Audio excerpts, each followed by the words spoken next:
Je suis dans l'évangile selon Jean. Lisons ensemble Jean chapitre 20, verset 10 au 18e.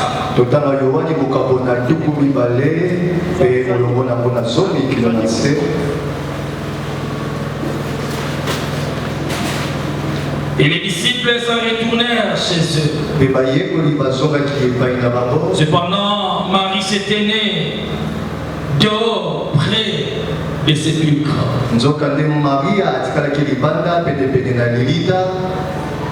Et pleurait. Comme elle pleurait, elle se baissa pour regarder dans les sépulcres. Et elle vit des anges vêtus de blanc, assis à la place où avait été couché le corps de Jésus.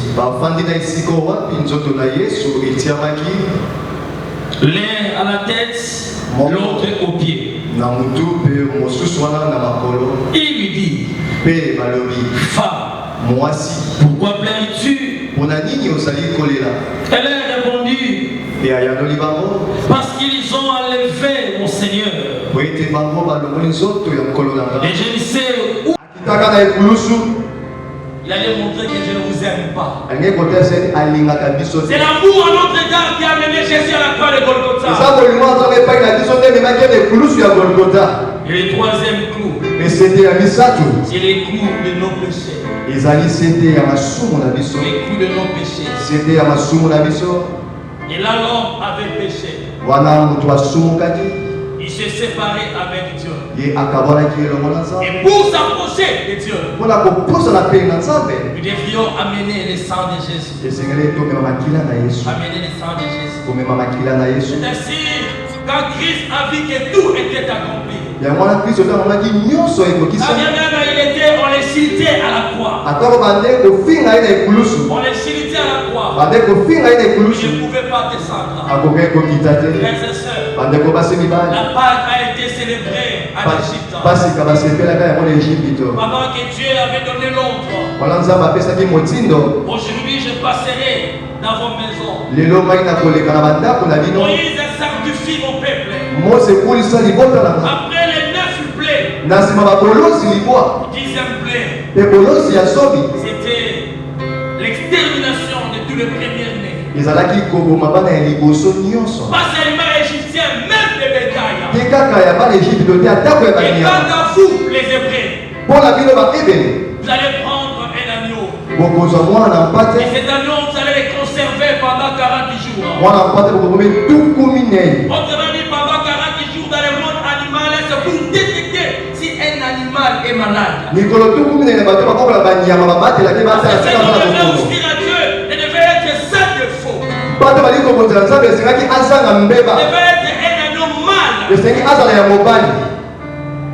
Il devait les corriger. L'agneau où les gens avaient l'habitude, dont les gens avaient l'habitude de vivre avec eux. Et Christ leur a dit: le jour-là vous les mangerez à la hâte. Vous aurez vos bâtons à main. Les raisins. Vous les mangerez rapidement. Et l'agneau devait être rendu au fait. Et cette nuit-là, vous allez prendre le sang. Vous allez le mettre sur vos dos. Et quand l'ange exterminateur passera, il verra le sang. Et il passera outre. Alors nous nous dit: il vous sautera pour que les malheurs ne nous atteignent pas. Pendant que les autres côtés, ils célébraient la fête. Et les autres plairaient. Les autres plairaient. Et ils ont tué l'agneau. L'agneau était élevé par les hommes. Et quand Christ est venu, lors de son baptême, Jean-Baptiste le présentera. Voici l'agneau de Dieu. Et pas seulement l'agneau de Dieu, mais précise l'agneau qui ôte le péché du monde. Oui, frères et sœurs, l'homme n'avait pas les cheveux bretelles de Dieu. Dieu a expulsé Adam et Ève. Il dit qu'il moyen pour atteindre Dieu, c'est lui présenter le sang de Jésus. Si les Hébreux ont mis sur leur lecteur le sang de Jésus, pour que la mort n'accède pas. Et dans la dispensation de la grâce, c'est le sang de Jésus-Christ que nous avons besoin. Et après d'être flagellé à la croix, après être crucifié, on l'a percé. La Bible dit l'eau et le sang furent giclés. Et Christ, il a vu qu'il était abandonné. Il était abandonné. Pas seulement à la croix. Lisez bien aimé dans Matthieu chapitre 27. À partir du jardin de Gethsémani, Jésus, après avoir soupé, après avoir mangé avec ses disciples, il a changé la signification de la Pâque. La Pâque ici, frères et sœurs, on les consommait 4 fois. Et Jésus-Christ, il a célébré la Pâque. Il a célébré 3 fois. Et la 4e fois, il dira, dorénavant, je ne mangerai plus cette coupe avec vous. Je sais que je reviens. Il a stoppé la fête des chemins faisants. Pourquoi? C'est parce qu'il sait que nous monterons vers les ciels. Nous allons célébrer, frères et sœurs, la dernière coupe. C'est ce qu'on appelait la fête de l'agneau. Et Christ ne l'a pas mangé. Quand il a pris la coupe, il a dit ça, c'est mon sang. Il a changé la signification de la Pâque. Quand il a pris le pain, il a dit ça, c'est mon corps. Encore. Quand les gens voulaient suivre Jésus, Jésus leur dira, c'est lui qui veut me suivre, doit manger ma chair, doit boire mon sang. Oui, frères et sœurs, les disciples du Seigneur, nous sommes appelés à consommer son corps et d'obéir. Dans le jardin de Gethsémani, quand il a vu que la souffrance montait en lui, après avoir discuté avec ses disciples, la Bible dit, ayant chanté un cantique, un hallel, ils sont allés dans leur quartier général qu'on appelle dans le jardin de Gethsémani. C'est là où Jésus avait créé son quartier général. Il va faire la prière sacerdotale. Faisait la comparaison ou le parallélisme entre la phrase que Jésus a prononcée dans le jardin de Gethsémani et celle qu'il a prononcée à la croix. Dans le jardin de Gethsémani, Christ a dit, il n'a pas dit, mon Dieu, si tu peux ôter cette coupe, il a prié, il dira, Père, si cela est possible. Parce que Jésus a aimé la relation entre Père et Fils. Et Christ continue toujours à opérer des miracles. Et dans le jardin de Gethsémani, l'humanité et la divinité de Jésus entrent en confrontation. L'humanité de Jésus lui dira, tu ne peux pas supporter cette souffrance. Tu ne le sauras jamais. Tu peux l'esquiver. Et la divinité de Jésus lui dira, et ma volonté ne s'efface pas. Et ta tienne s'accomplisse. C'est ainsi la Bible dit, marchez selon l'esprit. Et vous n'accomplirez jamais les désirs de la chair. Jésus n'était pas dirigé par la chair, mais était dirigé par l'esprit. Et il rentre pour la première fois. Il trouve Pierre, Jean et Jacques d'entrée de somnoler. Il leur a dit, vous n'avez pas une fils qu'il est de prier avec vous. Étant parti pour la deuxième fois, il invoqua son père. La même chose. C'est pour la première fois dans l'histoire de la Bible, frères et sœurs, que le père ne puisse pas répondre à son fils. Et pour la troisième fois, la Bible dit, les anges sont venus. Les anges sont venus pour encourager Jésus. Regardez, les créateurs sont venus pour encourager les créateurs. Dans la souffrance, les créatifs sont venus. Les gens ont encouragé Jésus. Or, il y a cela quelques jours. Pierre, Jean et Jacques, ils ont contemplé la gloire de Jésus dans la montagne des transfigurations. Donc, ils ont entendu la voix qui disait celui-ci est le fils bien-aimé. La Bible dit ils se prosternaient pour adorer Jésus. Et dans le jardin de Gethsémani, c'est pas Pierre, Jean et Jacques qui vont encore adorer Jésus. Mais c'est Jésus maintenant, il va se prosterner. À cause de quoi? La souffrance. La souffrance. Frères et sœurs, je fais des recherches. Je n'ai jamais vu dans l'histoire de l'humanité la personne dont les suaires est transformée dans les démolissants. Nous avons parmi nous des médecins. Comment vous pouvez expliquer tel phénomène? Et si vous êtes transformé dans les démolissants, qu'est-ce que vous allez les dire dans les termes médicaux? Et c'est là où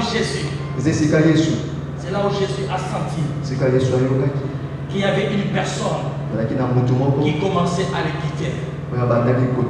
Mais oui, malgré ça, le père ne lui a pas répondu.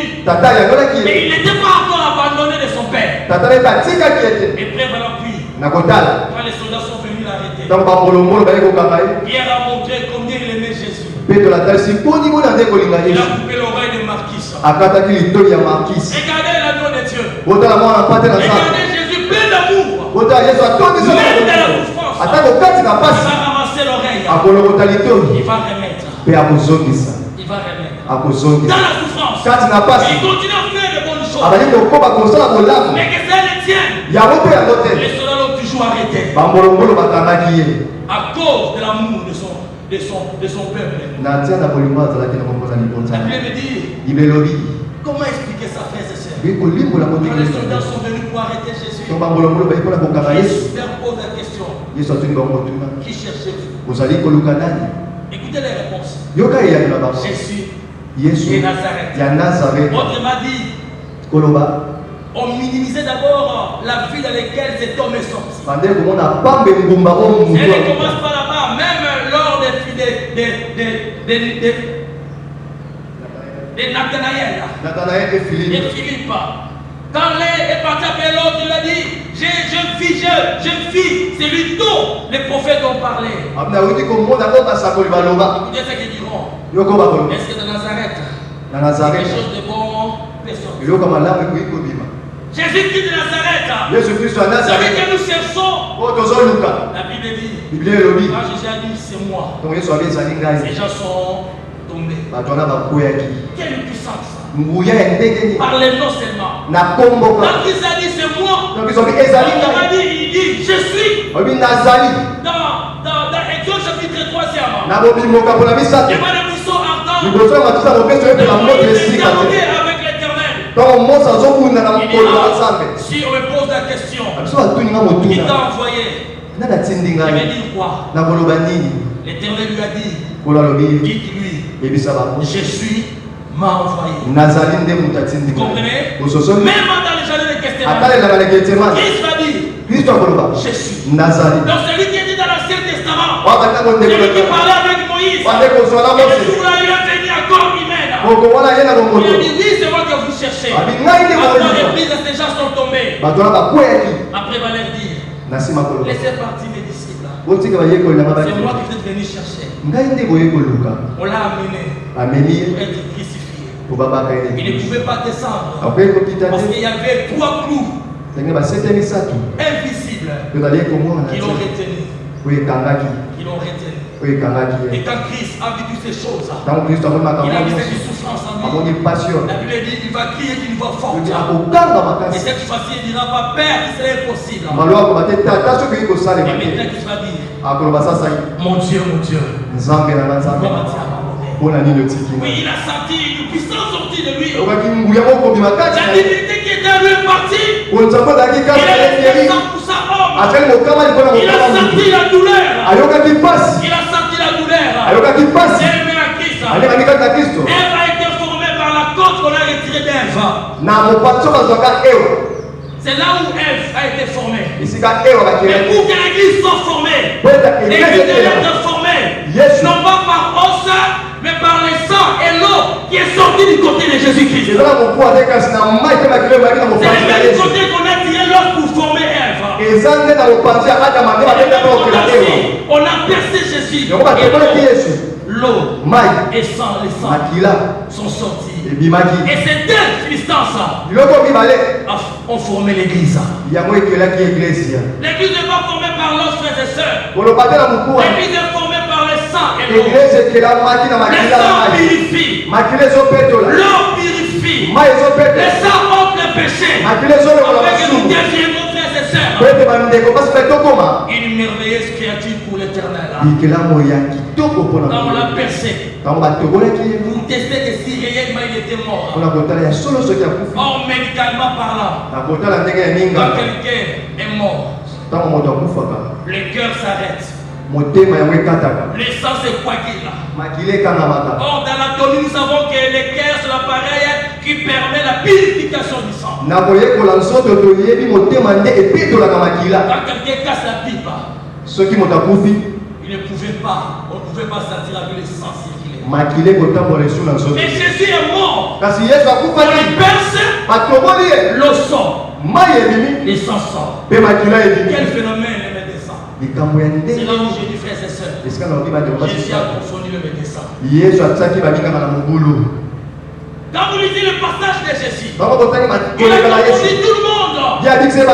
Qui essaie économiser qui peut nourrir 5 000 personnes par les 5 pays? Qui est ce chimiste? Qui peut changer l'eau avant? Même ce physicien. Jésus sait. Il a confondu le monde entier. Gloire à Dieu. Et quand Dieu l'a abandonné, il a abandonné. Il ne pouvait rien faire. Il dira, j'ai soif. On amène le vinaigre. Ne l'ayant pas goûté, il va appeler Marie pour lui présenter chez son disciple qui aimait beaucoup Jean. Il dit, femme, voici ton fils. Fils, voilà ta mère. L'ayant dit, il a dit que la mission dans laquelle était venu accomplir sur la terre, c'était accompli. Il va dire, tout est accompli. Et il a dit ici, écoutez sa dernière phrase. Père, maintenant, il ne cite pas Dieu, il dit Père. Comme nous sommes des dieux, que personne ne peut me ôter la vie. Entre tes mains, je me confie. Personne n'a tué notre maître, frères et sœurs. C'est lui-même qui s'est donné. C'est ainsi pour tester qu'en réalité il était mort. La Bible dit pendant que Christ a rendu l'âme, il y a eu tremblement de terre. Tremblement de terre. Pendant qu'il y avait tremblement de terre, au temple là-bas, la Bible dit le voile s'est fendu. Le voile s'est fendu. On l'avait mis pour empêcher les gens de regarder dans les lieux très saints. Et la semaine, je nous ai parlé. Les tabernacles, quand on les construisait dans le désert, on passait de l'extérieur vers l'intérieur. Et quand on les démontait, de l'intérieur vers l'extérieur. Pourquoi? C'est par rapport à ce qui se passait dans le jardin d'Éden.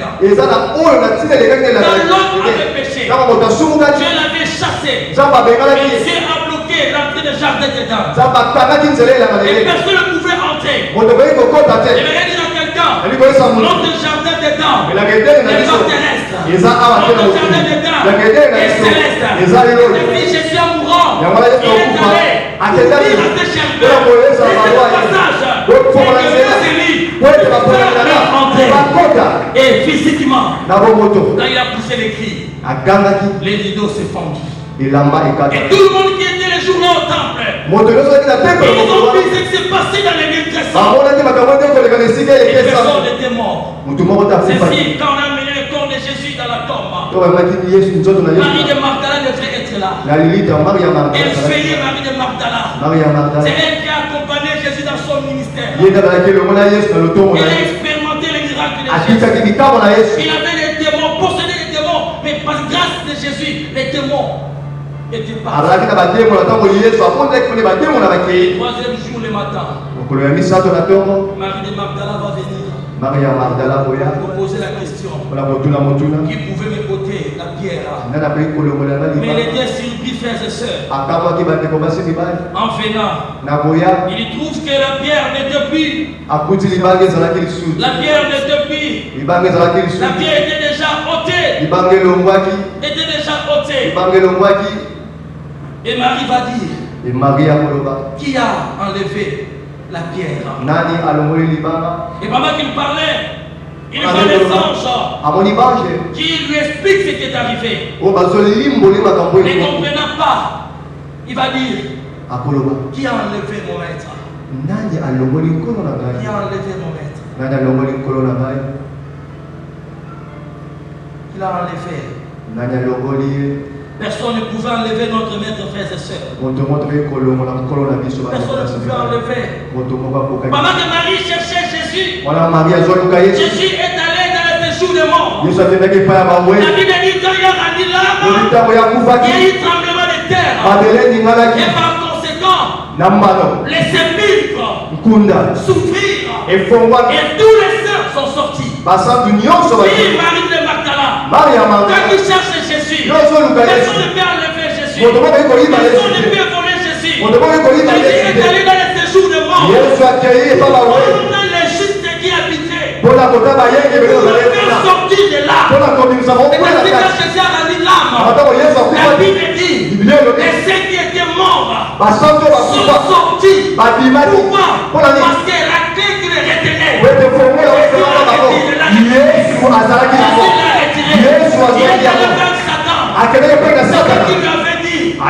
tout ça va être donné. Si tu te prosternes devant moi, je te donnerai. Si tu n'as pas prosterné devant Satan, si tu n'as vaincu la croix de Golgotha, calme-moi devant Satan. Donne-moi la clé. Donne-moi la clé. Abraham là où il était, Moïse là où il était, David là où il était, il sortait, vous ne pouvez pas rester là-bas. Je l'ai vaincu. Oui, Jésus a vaincu Satan. Il a vaincu Satan. Jésus, quand il est ressuscité, il a fait le transfert. Vous souvenez encore l'histoire de l'homme riche et Lazare, n'est-ce pas? Quand l'homme riche a élevé les cieux, il a regardé. Il dit, oh Père Abraham, si tu peux envoyer Lazare. Et là on parle dans les Sion. Et là où se trouvait l'abîme, c'est là où se trouvait les seins d'Abraham et les séjours de mort. Et les deux côtés étaient séparés par l'abîme. Tous les fils qui mouraient dans l'Ancien Testament se trouvaient dans les seins d'Abraham.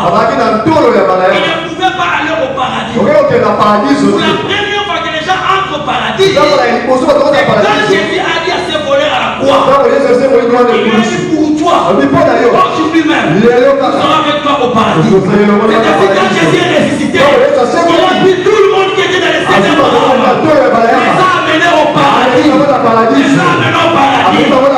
C'est là où nous passons notre temps au paradis. Après que nous sommes rentrés dans Jérusalem céleste. Gloire à Dieu. Il a retiré la clé. C'est mon document, il avait parlé à Pierre. Je te donne la clé. Ce que tu liras sur la terre sera lié au ciel. Pendant ce temps, il n'avait pas encore retiré. Mais quand il a vécu le diable, il a retiré maintenant la clé. C'est pour cela Paul pouvait dire, oh la mort, où est ton guillaume? Où est ta force? Pour nous les chrétiens, quand quelqu'un meurt, il ne meurt pas, il dort. Alléluia. C'est pour ça dans Jean chapitre 11, il dira à Marie et Marthe, il dira à ses disciples, Lazare dort. Gloire à Dieu. Lazare dort. Tous les chrétiens qui sont morts, ils ne sont pas morts, ils dorment. Qui a pris mon Messie? Oh Marthe, personne ne peut prendre ton Messie. Personne ne peut le prendre. Jésus est allé dans les séjours des morts. Dans les séjours des morts. Pour les faire sortir. Pour les faire sortir. Dans 1 Pierre chapitre 3, le verset 19 au 31. On nous parle, Jésus-Christ est allé dans les séjours des morts pour annoncer la bonne nouvelle à ceux qui ont désobéi lors de Élisha. Pendant qu'on le cherchait physiquement, il était dans les séjours. Il est allé continuer son travail. Il a fait pendant 2 jours. Et le 3e jour, frères et sœurs, regardez ce qui s'est passé. La Bible dit, les scribes, les sacrificateurs, les prêtres, étaient partis voir Pilate. Il dit que non, tu dois mettre des gardes-corps. Parce que cet homme avait dit, il récitera le 3e jour. J'ai peur que ses disciples aillent le voler. Et Pilate a mis des soldats. Et pas seulement les soldats, Pilate a mis un seau. Alléluia. Il a mis un seau. C'est quand on met un seau, c'est-à-dire c'est fini pour toi. C'est fini. Mais je vais dire à quelqu'un, même si dans votre famille, on avait signé pour vous, qu'il ne te mariera pas, qu'il ne restera pas, on a même mis un saut. Même votre grand-père, il a bougé sa chipe là, il a mis quoi que ce soit. Mais je vais vous dire, si vous venez à Jésus-Christ est ressuscité, afin que tout ce qu'on avait compliqué pour toi, qui pouvait ôter la pierre, qui pouvait enlever les choses, ne peut arrêter notre maître. Et subitement, il y a eu une lumière. Et là où les soldats étaient, chacun a pris en fuite. Ils sont allés voir les sacrificateurs. Pour leur dire, là où vous avez envoyé là-bas, cet homme-là, on ne lui a pas volé. On était seulement là, on regardait. Et subitement, on voit la pierre. S'il vous plaît, avec tout le respect que nous avons, cet homme-là, les prêtres, ils sont ressuscités. Il est ressuscité. Les prêtres ont écouté. Ne dites à personne. Ne dites à personne. Prenez l'argent. Et les soldats, ils ont eu l'argent. Ils sont allés chez eux à la maison. Les femmes qui ne voyaient pas leur mari, ils voient seulement quelqu'un venir avec de l'argent. D'où as-tu eu cet argent? Oh non, ma chérie, tu sais, il y a un problème chez nous. Je t'en prie, ne dites à personne. Voilà, vous êtes parti garder les cet homme-là est ressuscité. S'il te plaît, dites à personne. Ma chérie, tu sais que je t'aime. Je ne dis à personne. Oh, la femme avait aussi sa copine. Elle devait voir sa copine. Ma copine était bêta. Vous voyez, ça me tout.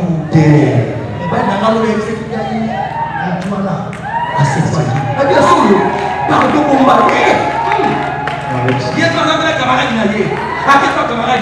Ma copine, tu sais, la femme était sur le moi c'est à Bolongolo. Vraiment, c'est moi. Tu sais, le temps là qu'on avait châtié. Il est ressuscité.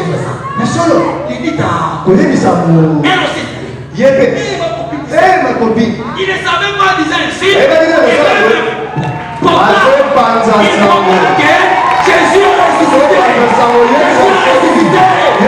Et les messages qui n'avaient pas été répandus, les messages sont partis. Ils ont commencé par les soldats eux-mêmes. C'est comme ça Jésus est ressuscité. Marie ne pleure pas. Jésus, que tu vois, il est vide dans la tombe. Il est quelque part. Il est allé annoncer la bonne nouvelle. C'est ainsi, je comprends maintenant dans Jean chapitre 11. Vous savez, quand Lazare, Jésus est resté à la porte de la parole de Dieu. Il a dit où Jésus entre. Il fait la prière. Il dit Père, je sais que tu m'exauces. Moi, quand Abraham voulait voir Jésus, Moïse a annoncé Jésus, mais n'a pas vu Jésus. Et ainsi, le roi David lui a prophétisé. Quand vous lisez la chapitre 2, la prédication de Pierre, David a dit quoi? Mon Dieu, ton Dieu fait quoi? T'a élevé. Il parlait de Jésus-Christ. Et quand Jésus-Christ est mort, il est allé vers ces gens. Leur dit, Moïse, tu as parlé de moi. Me voici. David, tu parlais de moi. Me voici. C'est pour cela Jésus, je vais aller dans ces jours de mort pour prendre tous ces gens afin qu'ils fassent le cortège et monter au paradis. Amen, amen. Maintenant, qu'est-ce qui s'est passé, frères et sœurs? Vous savez, dans Genèse chapitre 3, les 4 derniers versets, qu'est-ce que la Bible dit? Quand alors, tu es poussière, tu tourneras. Pourquoi l'homme va tourner dans la poussière? Parce que quand tu as créé le monde, le 6e jour, il a fait quoi? Il a créé l'homme. Parlait de quoi? Par la terre. La Bible dit qu'il façonna l'homme. Après, il souffla chez lui et l'homme devient un être, une âme vivante. Et quand l'homme a péché, tu as dit, tu es poussière, tu tourneras. C'est ainsi tout le monde qui mourait jadis. Il est rentré dans la poussière. Mais regardez, quand Marie a reçu l'ange, Gabriel chez lui, lorsqu'il lui a salué, il dira quoi? L'enfant que tu enfanteras, il vient lui. Il s'est testé. Donc Jésus ne vient pas de la terre. Jésus vient d'en haut. Le Saint-Esprit te ouvrira. Tu verras encore. Maintenant, quand Jésus est mort, premier jour, deuxième jour, la terre a senti quelque chose qui ne marchait pas. Tout le monde qui meurt, je ne reste pas ici. Il n'a pas un problème. C'est comme s'il y a quelque chose qui ne marche pas. Et la terre doit vérifier. Abraham est là. Gédéon est là. Qui ça? Samson est là. Tout le monde est là. Mais qui est venu perturber quelque chose? Il regarde. Il faut baisser là. Tu ne viens pas de la terre. Tu viens. Non. Moi j'ai des ceux qui sont venus. Comme toi. Tu ne viens pas de la terre. Fais quoi? Sors. C'est ainsi le troisième jour, la terre a fait quoi? A connu Jésus. Parce que la terre ne pouvait pas contenir Jésus. Jésus n'est pas venu de la terre. C'est ainsi 40 jours après son apparition, quand Jésus n'est pas venu de la terre, il est venu d'en haut. Il a fait quoi? Il est rendu de la terre. Nous rentrons tout. Mais quand nous acceptons Jésus, la Bible dit, l'Esprit de Dieu rentre dans notre esprit. C'est ainsi, au son de la trompette de cet esprit, dans notre esprit, nous serons ressuscités et nous serons au ciel. C'est pour ça que la Bible dit, au son de la trompette, les morts à Christ ressusciteront premièrement. Et nous qui sommes en vie, nous serons transformés. Ensemble, nous ferons quoi? Nous monterons au ciel. Allez dire à mes amis. Allez dire Ah, mes frères, vous voyez maintenant, l'échelon, on a quitté les disciples, amis, et ils sont devenus des frères de Jésus. C'est ici, il a dit, nous sommes les co-héritiers avec Christ. C'est que Jésus a, c'est pour nous. Dans l'Ancien Testament, on appelait Dieu le Père. Parce qu'il était le fondateur. Ce n'était pas une relation familiale. C'est pas en grâce que nous avons maintenant une relation familiale avec Jésus. C'est pour cela, étant ressuscité, il est monté au ciel. Il est là. Il intercède à notre frère. Il a dit, là où moi je suis, c'est là où sera. Dans Jean chapitre 14, le verset 1er, le troisième, il a dit quoi? Que vos cœurs, croyez à qui? Je vais. Il fallait qu'il meure pour qu'il aille vous préparer. Et j'ai dit à un chrétien, sache que Jésus est parti de préparer une place. Ils sont les maisons, ils construisent à travers. Quand tu le feras, tu n'auras même pas le coup de rester sur la terre. Aussi longtemps la maison n'est pas terminée, Jésus ne va pas te prendre. Si tu meurs aujourd'hui, vous dites que ta maison est déjà terminée. Parce qu'il a dit, là où lui est, là où je suis moi, je serai. Alléluia. Il a vaincu la mort. Et Satan était dépouillé. Il s'est dépouillé. Et par la résurrection de Jésus, nous avons réussi la vie. C'est ce qui fait le socle, la force du christianisme. Et Paul a dit, si Satan savait que la mort de Jésus était pour sauver les hommes, il n'allait pas tuer. C'était un signe d'esquisse. Satan c'était un imbécile. Vraiment, ça sauve. Parce que imbécile ne passe à mort.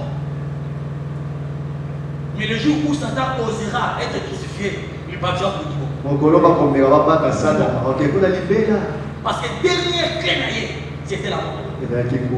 C'est si quelqu'un dit, pendant qu'il célébrait la mort de Jésus, il célébrait le premier jour, le deuxième jour, le troisième jour, ils étaient là dans leur festin. La maison barricadée par les gardes du corps. Vers 4 heures, le troisième jour. Parce que Satan avait dit à cet acolyte, cet homme-là est. Maintenant nous allons réunir ici. Ils ont célébré le premier jour. Le deuxième jour. Le troisième jour, le matin. Le gars du corps a dit, c'est vrai, souvent je l'ai mis à la porte. Désobéissance. C'est pour ça dans Matthieu chapitre 4, quand vous lisez la tentation de Jésus, Satan va dire à Jésus, tout m'a été par Dieu, non. Dieu avait donné à l'homme. L'homme a donné à Satan. Alors Jésus est venu, il dit ok, je vais maintenant retirer ce que tu avais pris de l'homme. Seulement la clé. Et Satan n'a pas refusé. Il a pris la clé. Pendant que Marie sur la terre, il cherche où l'avez-vous mis.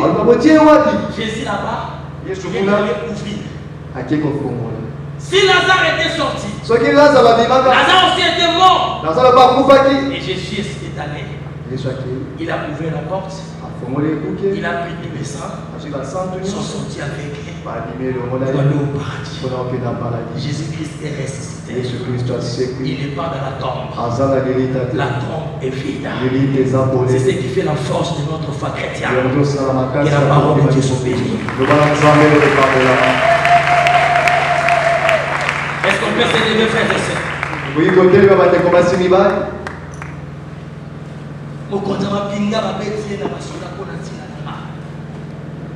Qui est le roi des rois, voilà qui s'y est côté en soupé. Moi, on n'a pas dit à ça la soupé. Et tout cela, il a fait pour me donner la vie. Est-ce qu'on peut s'élever? Parce qu'il y a un chrétien qui peut célébrer Jésus. Pendant que chaque cœur, je suis tellement content. Parce que même les démons ne peuvent pas me vouloir. Les connu du monde ne fait jamais ma sorcellerie. Car Jésus m'a donné son sang. Jésus m'a donné sa vie. Oh, il ajoute encore. Il n'y a plus de condamnation pour ceux qui sont à Jésus. Oh, je te dis que qui est à Jésus.